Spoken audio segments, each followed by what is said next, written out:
It's only two. Only two, okay. Yeah, so we trying to get the more clearance from Apple, but they put a little tight. But let's talk about, firstly, you taught me a word this week, and then, on Instagram. Is it Ohana?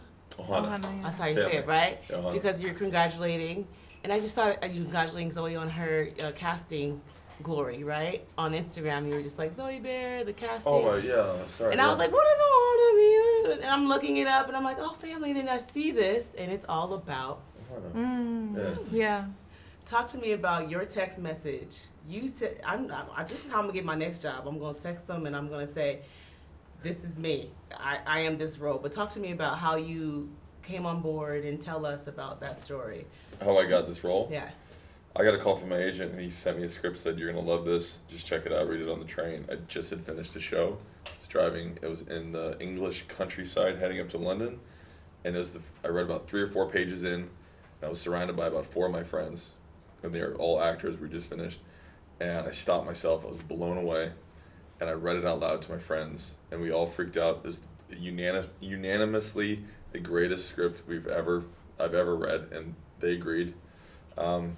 Instantly called them and said, "Get me in the room. I want a shot at this because I don't think anyone's gonna beat me at it, and I want to take everyone on." Yeah, no. Francis agreed. He said, we don't know what we've Thank done. God Benicio and Javier stayed away.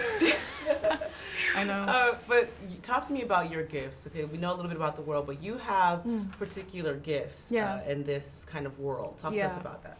Yeah, well, Margaret is we call it her Ayura. It's basically she hears very well and sort of senses very well.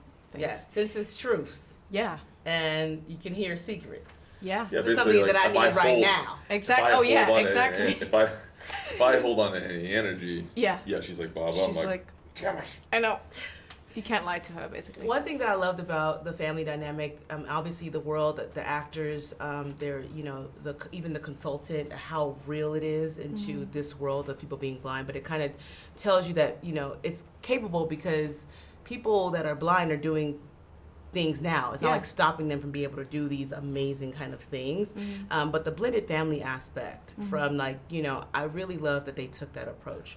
Talk to me about what you saw in the screenplay that you felt was maybe like a bigger message. I was talking with Francis, it's funny that the whole humanity lost its sight, but then the world heals itself.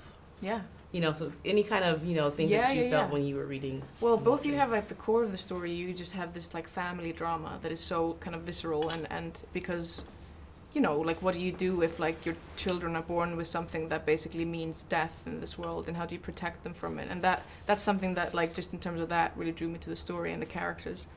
But then also what does it mean to live in a world like this, and what options, there's so many what ifs that it's so exciting because we can create that and we can go and make those decisions.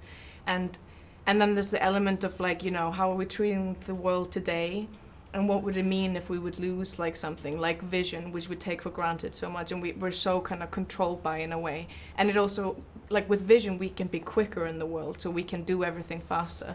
What if that's taken away and suddenly we have to slow down and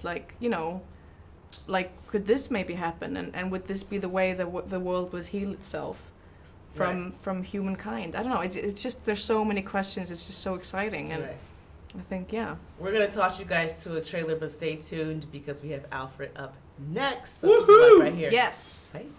Thank you, guys. I'm excited to see the bread.